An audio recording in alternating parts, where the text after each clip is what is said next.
Pegavam, por exemplo, existiam alguns componentes no motor, Lídia, que você comandava do box. Como a Honda teve uma época que ela tinha, o seu Goto ficava com a chave no pescoço, o seu Goto e o seu Rondene, se eu não me engano, que eles, pelo computador, eles desligavam o motor. Você tinha uma leitura de queda de pressão de óleo, os motores custavam 330 mil dólares naquela época, 350 mil dólares custava um motor Honda, os turbão. Os V6 turbaço com 1000 e poucos cavalos. Então você tinha uma leitura de queda de pressão de óleo, é um sistema que acontece no motor, ele vai perdendo pressão, e aí a temperatura começa a subir, fica em perigo de estourar o motor, e imagina se explodir 326 mil dólares. Então ele com a chave aqui no computador, ele esperava o carro entrar em linha reta, ele abortava o motor, para salvar, porque se o motor explode, fura bloco, arrebenta tudo, então, e se você desliga o motor, você salva o bloco, salva N peças, salva alguns pistões, e você faz, desculpe os termos técnicos, você faz pouco, você mexe pouco, então a despesa não é tão grande. Com o tempo isso foi proibido, porque aí entrou a era do chip, que foi a era que o Piquet pegou, porque aí trocava o tal do chip que era melhor, que o carro do Mansell não tinha porque ele reclamava. O Ayrton sonhava com aquele carro, mas não foi aquele carro que o Ayrton pegou. Quando o Ayrton foi, o regulamento mudou e a equipe se perdeu. Então, eu me lembro que ele comentou comigo, depois de andar a primeira vez, porque ele veio para Interlagos para me dar uma olhada no que a gente já estava fazendo para o Grande Prêmio. Ele andou com o 16 e veio. Aí ele ia para Imola com uma bateria de testes. E ele comentou que realmente o carro tinha muito motor, mas ia dar muito trabalho para acertar.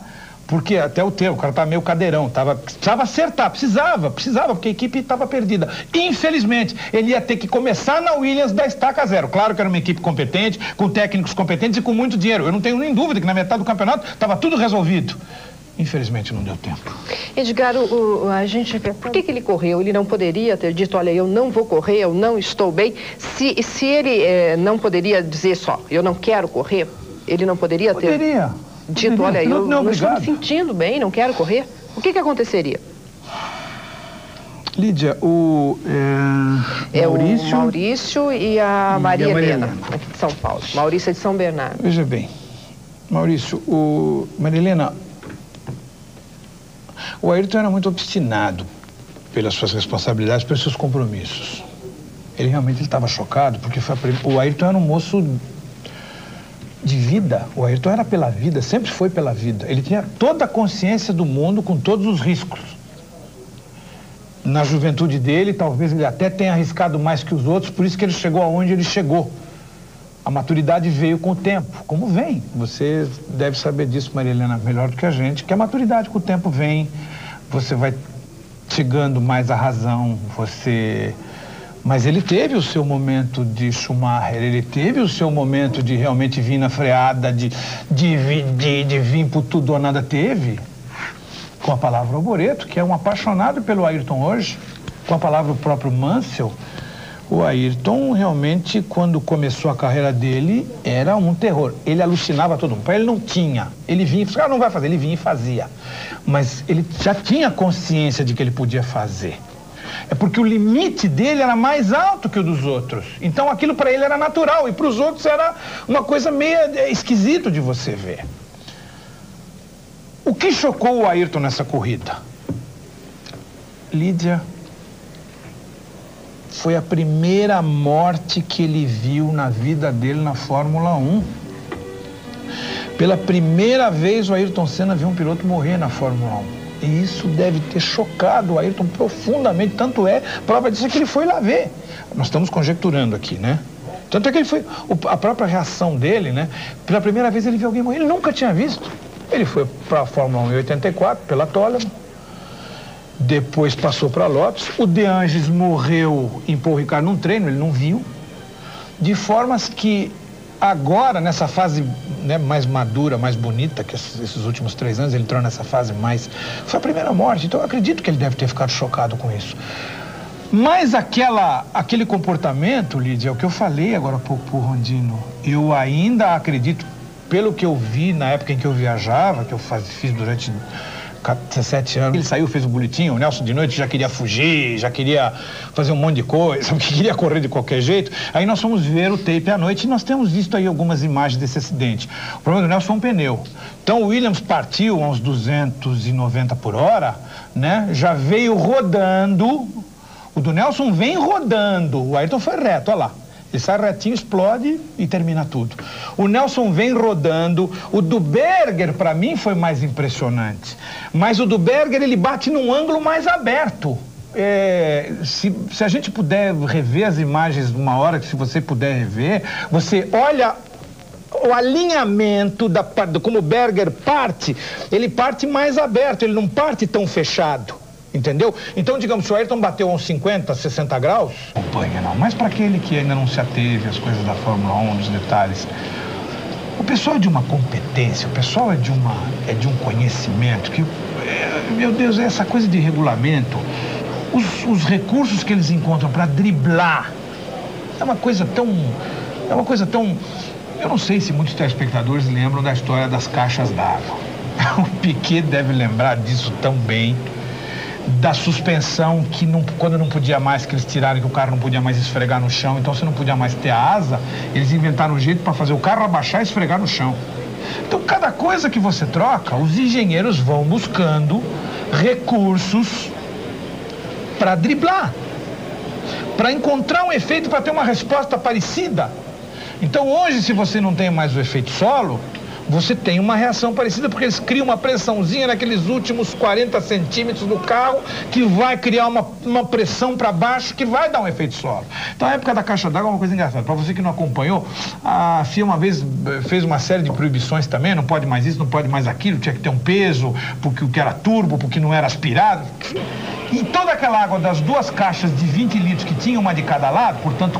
É o 856-4140. Deixa eu aproveitar e te perguntar uma coisa, Edgar. Vai ser feita uma perícia agora no carro do Senna, né? Ela é confiável? Nós vamos ter alguém nosso do Brasil participando dessa perícia? Alguém que possa nos garantir, não, realmente esse resultado é o correto? Lídia, eu passei a acreditar muito na justiça italiana, muito, em função da operação Mãos Limpas, muito. E eu acredito na seriedade do trabalho deles e eu tenho quase que certeza, nós não podemos nos meter, porque de repente poderia ser entendido como uma ingerência nossa, né? Mas eu quero acreditar que eles vão até, pelas preocupações do presidente Scalfaro, fazer até um convite, porque o presidente Scalfaro disse que não abre mão ele está acompanhando pessoalmente isso, e é claro, e a justiça italiana tem dado provas de uma seriedade a toda a prova, encanando quem tem que encanar, guardando quem tem que guardar, e sem conversa, recolhe, sabe, manda, fuça no imposto de renda, traz para cá e já guarda, até resolver o que vamos fazer. Então eu acredito nessa seriedade, e nós já colhemos os primeiros resultados disso, do que já começa a acontecer no nosso país, onde já começamos a buscar também para que nós possamos acreditar e confiar cada vez mais, mas através de gestos, né, das coisas. Então é por isso que a gente, e que eu particularmente, acreditando na justiça italiana, tenho certeza que eles vão fazer uma profunda investigação e vão trazer à tona o resultado. Porque eu tenho muito medo que eles acabem, não a justiça italiana em si, porque se cair na mão dela, eu tenho certeza que ela vai divulgar. Mas quanto ao resultado da quebra da suspensão, é que eu ainda tenho as minhas dúvidas. Mas com certeza eles devem fazer um convite para que algum técnico, algum especialista nosso vá lá para até acompanhar, se é que já não foi, de repente até já pode ter ido, e que esses resultados com certeza vão chegar ao nosso. E quem seria esse especialista? Nós temos muita gente competente, temos o Dr. Badão Palhares, lá de Campinas, que é um homem que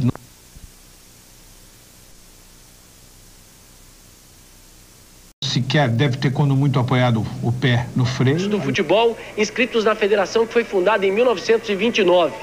Desses 24 mil, aproximadamente... Esse momento que é tão curto, por tantas alegrias que Ayrton Senna deu a todos os brasileiros.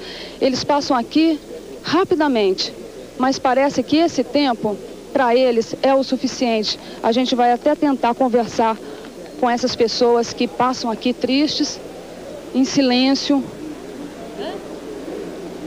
Por favor. Há quanto tempo você está na fila para para passar aqui perto do caixão tão rapidamente? 3 horas, mais ou menos, que nós estamos na fila. Vale a pena esse... camisa, nós estamos representando o Rio de Janeiro. Pena. Ele é uma pessoa que honrou o Brasil, então ele merece tudo isso. Enquanto nós estamos vendo muitas pessoas que não honram o país, esse merece, nós vamos fazer. Se tivesse que fazer isso de novo, nós faríamos. Obrigado. Você vê, a informação que a gente tem aqui agora também é de que a mãe de Ayrton Senna está lá dentro, ela está muito emocionada e nem está aqui do lado de fora, ela está recolhida numa sala aqui da Assembleia Legislativa. E o irmão de Ayrton Senna, Leonardo Senna, deve dar um depoimento à imprensa daqui a pouco. Não está confirmado ainda o horário, mas ele deve falar com a imprensa. É com você, Lídia. Obrigada, Carmen. Só para lembrar, nós vamos continuar aqui mostrando a Assembleia, mostrando tudo o que está acontecendo lá, as autoridades que estão chegando, as informações, o irmão do Ayrton, que deve falar daqui a pouco. Da FIA, apesar da teimosia, apesar de ficar preocupado em comparar com... Porque cada categoria é uma categoria. A Fórmula Indy é uma coisa, a Fórmula 1 é outra. São regulamentos totalmente diferentes. Elas são bonitas à sua maneira, com as suas particularidades, com as suas características. Então, sem essa preocupação idiota, sem essa ditadura... Já passou, né? Eu não lembro, eles que viu. Então, tá, ele estava certo. Eu não consegui, eu fico tão cego. Eu vejo, eu quero ver tanta coisa ao mesmo tempo. E tem coisa que eu não quero ver, porque quando muda a imagem eu não quero ver. Mas na hora que eu quero ver, eu não vejo. E ele viu, e talvez tá aí. Ele viu o que a CNN Exatamente, viu. Olha, segundos antes do acidente, 2 peças da suspensão teriam escapado do carro do Senna. Essas imagens, então, já são agora oficiais, né? A TV francesa, ela conseguiu aumentar essas imagens e já é uma informação oficial. Não, e o que para nós faz sentido, porque mesmo com o nosso egoísmo, mesmo com isso que é nosso, de achar que o nosso não errou e que poderia até ter acontecido, porque como humano ele é falível, mas meu Deus, viria de encontro a única coisa que faz sentido na nossa vida. Alguma coisa tirou a vida do nosso Ayrton. Ele não cometeria esse erro. Não um erro tão banal. Não um erro tão banal, num lugar que não representa absolutamente essa alegria nossa, não nos trazendo esses momentos de tanta dor. Por isso eu queria responder para a dona... Corrida, os nossos corredores, né, que estão aí, mas é grande o número de fax que chega aqui, de pessoas dizendo que não vão... Vamos ver essa imagem, lá o menininho com o macacãozinho do Ayrton, fã do Ayrton Senna. Como o Christian ia ficar feliz, sabendo que você o está prestigiando, que você está dolorido, está magoado pela perda do Ayrton, do nosso campeão. O Rubinho está em choque. O Christian não sabe se para, se desiste, a Suzy está em parafuso, o Rubão e a Dona Ideli estão deixando pela felicidade dele, mas é uma decisão dele. Por isso que você tem o direito de não assistir. Olha que gracinha, os dois prestando essa última homenagem ao ídolo, vestidos igualzinho a Ayrton Senna, com o macacão do ídolo, macacão da Williams. Sandra, você é dona de casa. Quanto tempo ficou aqui para poder esperar essa entrada aqui no velório? Bom, eu não fiquei muito tempo, porque eu conversei com os rapazes ali na porta, eles permitiram que eu entrasse logo por causa das crianças, né? Porque o Felipe estava chorando muito. Quer dizer que toda a família tem um carinho todo especial por Ayrton Senna? Ah, todos nós, né? O Brasil inteiro. Como é que surgiu essa ideia de prestar essa homenagem tão singela ao ídolo? Bom, homenagem... Bom, a roupinha eu tinha comprado, né? Pra gente comemorar a vitória dele no domingo, né? Mas, já que eu não pude comemorar a vitória dele, a gente veio aqui prestar uma homenagem com eles vestidos com a roupa dele. Quer dizer que todo domingo era sagrado. Era a família reunida assistindo a vitória de Ayrton Senna. Principalmente o Felipe, né? O Felipe é vidrado, então? Ele é. Felipe, fala um pouquinho comigo aqui, fala. O que você está sentindo agora de ver Ayrton Senna lá dentro, no caixão, com a bandeira do Brasil? Você está triste? Fala pra ela. Tô. Tá triste como todas as outras crianças da sua escola também? Tô. Sua mãe disse que você sabe cantar direitinho aquela música que toda vez é tocada na televisão quando Ayrton Senna ganha a corrida. É uma música que já virou um hino, né, das corridas. Você sabe mesmo essa música? Canta bem alto. Como é que é? Canta pra gente, canta.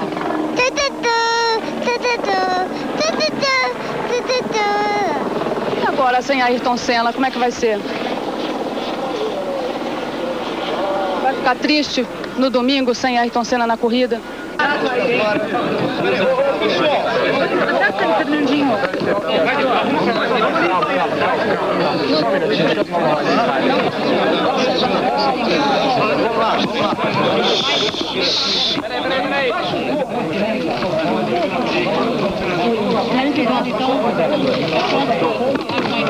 Bom, a primeira coisa que eu queria dizer, está sendo muito duro para mim estar aqui, que eu pediria a vocês que não façam perguntas, porque eu vim aqui dar uma curta declaração. Nós todos estamos muito emocionados hoje, durante o dia, durante a chegada do Ayrton e durante a vinda dele para cá. A gente sabia que o povo brasileiro o adorava muito, mas não imaginava que o amor dos brasileiros fosse tão grande por ele. A gente está muito comovido, quer dizer, isso é mais forte do que a gente podia imaginar.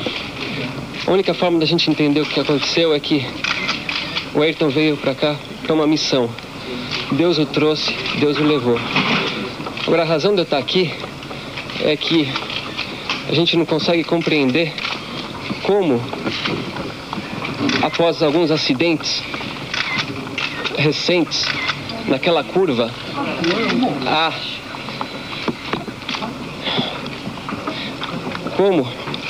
naquela curva não existia absolutamente nenhum tipo de proteção. Aquela é uma curva que, se o piloto tiver qualquer problema, seja um pneu furado, uma suspensão, um defeito mecânico, seja qual defeito que for, ele não tem o que fazer, o muro espera. Agora, o mínimo que te esperava é que houvesse alguma proteção. Os acidentes que houveram lá no passado, recente, se os pilotos não morreram, foi por uma questão de sorte. Porque o piloto não tem controle no momento da batida. Ele pode bater de traseira, pode bater de frente, pode bater de lado. O Ayrton não teve essa sorte. Ele bateu numa situação que foi fatal. E se houvesse uma proteção, talvez nos pneus, uma caixa de brita, alguma coisa, ele estivesse vivo hoje, inteiro. E é isso que entristece muito a gente. Porque na Fórmula 1, parece que as pessoas só pensam em dinheiro. É isso. Por favor, o seu diálogo com o Frank Williams. Bem, a gente tem aqui, inclusive, uma pergunta do Franco, é um estudante de jornalismo, quer dizer, ele gostaria que você comentasse novamente as declarações do presidente, dizendo que, quer dizer, ele sabia que o Ayrton Senna estava morto, mas não queria que se divulgasse, exatamente para que não atrapalhasse a corrida, não atrapalhasse os negócios, né, do automobilismo. E agora você acaba de ouvir o irmão do Ayrton. Eu acho que ele veio reclamar toda a nossa ira. É o que a gente está gritando desde domingo. É o que a gente gritou segunda, é o que a gente gritou terça, é o que a gente está aqui infernizando vocês, batendo nessa tecla desde o começo, talvez até amolando vocês com a repetitividade. Eu cheguei a dizer para vocês, meu Deus, eu aceito tudo. Eu sou apenas uma pessoa que gosta, que ama automobilismo, que frequentei, fui piloto, ganhei 2 modestos campeonatos brasileiros, passei 17 anos como comentarista de Fórmula 1 de uma rádio aqui em São Paulo, procuro seguir o esporte, amo esse esporte. Talvez não tenha os conhecimentos de um piloto de Fórmula 1, mas, meu Deus, eu aceito até tudo. Aceito a quebra da suspensão, é um risco, você sabe. Aceito até o erro do Ayrton, que não aconteceu e está cada vez mais provado. Mas, meu Deus, eu só não aceito, não tem uma proteção naquele muro. Isso é que é difícil de engolir. E aí entra a negligência dos homens. É aí que eu queria a resposta do senhor Bruncereide. Cadê os seus conhecimentos? O que o senhor conhece tanto? Quantos vão precisar morrer lá para o senhor pôr uma proteção, um pneu, qualquer coisa? Essa bendita brita que vocês insistem em falar, que é uma coisa ultrapassada, que demora para tirar a carro. Vocês falaram isso na minha cara e eu tive que engolir, com enjoo de olhar para vocês, sabendo que uma brita pode decidir uma vida. O que a gente pedia? Que uma porrada a 200 por hora pode significar a vida do piloto e a 300 não? É isso que vocês entendem? Precisa ser estúpido, imbecil, ignorante para fazer parte da FIA? É isso que precisa para ser presidente da FIA? Para ser comissário técnico da FIA? Vocês são indecentes. Até quando vocês vão matar os pilotos? Até quando? Indecentes. Edgar, nós recebemos uma informação do nosso companheiro Alberto Léo, lá do Rio de Janeiro. Ele disse que a Federação de Automobilismo da França chegou a pensar em cancelar a corrida agora do dia 15. Mas devido à tradição, né, pela corrida de Mônaco, a prova está confirmada. E também que a FIA acabou de determinar, anunciou que a velocidade dos carros nos boxes vai ser diminuída e também o número de pessoas que frequentam o box. O que você acha? Já é algum começo ou, como você disse, teve que realmente acontecer tudo isso para que essas medidas começassem a ser tomadas? Eu vou deixar você responder, Lídia. O que aconteceu agora? O que eles vão fazer no box? Eles vão diminuir a velocidade dos carros e o número de pessoas. Ah, obrigado, hein, senhor... É difícil até lembrar o nome desse cidadão. Max Mosley. Muito obrigado, viu? Muito obrigado. O senhor é um espanto. Muito obrigado. Agora, né? Agora. Quer dizer, talvez porque era feio copiar a Fórmula Indy? Ah, era feio. Ah, estamos copiando. Por quê? É feio copiar o que funciona? Porque só 6. Ah, porque a Fórmula Indy já é 6. Então, na Fórmula 1 precisa ter 200 no box. Então, precisa sair a roda do arboreto, atropelar 3, mandar 1 pro hospital, morrer 2. Ou morrerem, para vocês mexerem. O que mais vocês vão fazer? Vão colocar uma gincana antes da Villeneuve também? Ou antes da Tamburello? O que mais? Ué, mas será que não vão fazer sorteio também para ver que horas o carro... Não, vejamos então a Minardi só pode parar na volta 32. Agora a McLaren pode parar na volta 12. Tá faltando isso, senhor Mosley. Não esqueça. Senhor Brunceretti, não esqueça, hein? Não esquece disso, senhor Brunceretti. Se o senhor consegue dormir... Se o senhor consegue encarar os seus pares e a sua família, muito obrigado pelas modificações. Pelo menos elas vão salvar outras vidas. Pelo menos. Tenham pelo menos essa dignidade. Olhem para dentro. Se encarem. Vocês estão reunidos? Se encarem. Se olhem de frente. Sr. Korsmit, olha no olho do Sr. Brunceretti. Olha na cara do Sr. Max Mosley. Olha na cara dele. Tá certo isso? Valeu? Foi para isso? Claro que ninguém quer matar ninguém. Mas é que a burrice dos homens, a incompetência e a negligência também mata, seu Brunceretti. A teimosia, a prepotência. Por que só vocês acham que só vocês entendem? Porque vocês são da FIA, como eu gostaria de dizer, grande merda. Qual é a outra pergunta, Lídia?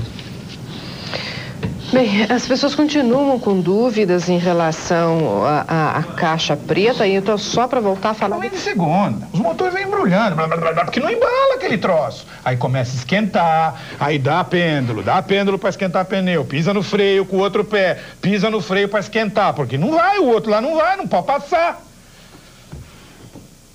Agora vale a pena mostrar para vocês que estão em casa, para ver um pouco desse carinho do público brasileiro ao ídolo Ayrton Senna. É só dar uma olhadinha nas flores. Olha só que imagem linda. Está colorindo toda a entrada da Assembleia Legislativa aqui de São Paulo. A cada hora chega mais uma corbélia de todo o Brasil e também do exterior. E o que a gente pode observar aqui também é que os fãs se despedem com muita tristeza, mas uma tristeza até solitária. Olha só, aquele torcedor ali com a bandeira do Brasil nas costas. A gente vai tentar ir lá conversar com ele, dá licença. Olha só, ele está aqui olhando faz tempo, eu estou só observando. Mas essa tristeza dele, com certeza, é a tristeza que cada brasileiro está enfrentando no coração hoje, o coração apertado. Por favor, você está aí olhando há tanto tempo parado, por quê? O que está passando pela sua cabeça agora? Eu não vejo o Senna morto, né? Acho que, para mim, ele nunca vai morrer, entendeu? que acompanho cenas desde acho que 86, né? Em Maceió. E de lá para cá, eu assisto sempre às madrugadas, quando tem os grandes prêmios do Japão e outros. E eu acho que jamais irá aparecer um piloto igual a ele, né? Ele realmente é o rei da Fórmula 1. Eu não vejo o Senna morto, não, né? Ela passou lá em frente o caixão, mas não quer acreditar. Não quero. Às vezes eu me acordo, me pergunto se isso é verdade realmente. Ai, meu Deus, eu não... Explica seu nome, onde você trabalha, onde você mora. Josiel Juvino da Mota. Eu trabalho no Clube dos Oficiais da Polícia Militar. Eu sou salva-vidas. A família acha que essa poderia ter sido uma missão de Ayrton Senna, morrer tragicamente num acidente. E, inclusive, com todas essas polêmicas levantadas sobre a segurança e sobre a falta de aviso da morte dele ali dentro, na pista, no próprio circuito, e a não interrupção da corrida. O que você achou disso tudo, de toda essa polêmica levantada? Você concorda com o que a família está pensando agora, que poderia ter sido uma missão de Ayrton Senna? Eu não acho. Eu acho que isso poderia ser evitado, sim. Ele não queria, ele foi forçado, né? Uma obrigação, mas aconteceu, né? Talvez o pessoal fala que a gente tem o destino traçado, né? Por Deus, mas quem sabe, né? Eu acho que, de qualquer forma, a meta dele, eu acho que ele já cumpriu, né? Só que ele se depender... Inquérito de homicídio que está já instaurado na Itália. Olha, o presidente Itamar tomou todas as providências de imediato através do Itamaraty, do Ministério de Relações Exteriores, acionando a Embaixada Brasileira na Itália. Então, outro aspecto que gerou as dúvidas foi um comunicado do presidente italiano de pêsames ao governo Itamar, em que ele faz referências à irresponsabilidade dos organizadores da corrida. Em razão disso, o governador Fleury pediu que eu falasse com a Interpol da Itália para saber realmente como é que estavam as investigações. Foi feito, fiz um relatório preliminar, hoje a imprensa reproduz, e ele aventou a hipótese de nos mandar à Itália acompanhado de um legista e de um perito, mas depende de uma conversa com o presidente Itamar. E aí poderíamos participar da elaboração e dos levantamentos que a perícia impõe. Uma hora dessa é normal e muita gente já diz que não aparecem os culpados. O governo brasileiro vai insistir e vai exigir uma atitude mais rigorosa nessa apuração? Eu acredito que o governo brasileiro confia e há antecedentes nesse sentido nas autoridades italianas. O que o governo brasileiro pretende é esclarecer o povo, a sociedade, que tem muita ansiedade, até pelo trauma, pela angústia, pelo sofrimento que o povo brasileiro está sentindo nesta hora,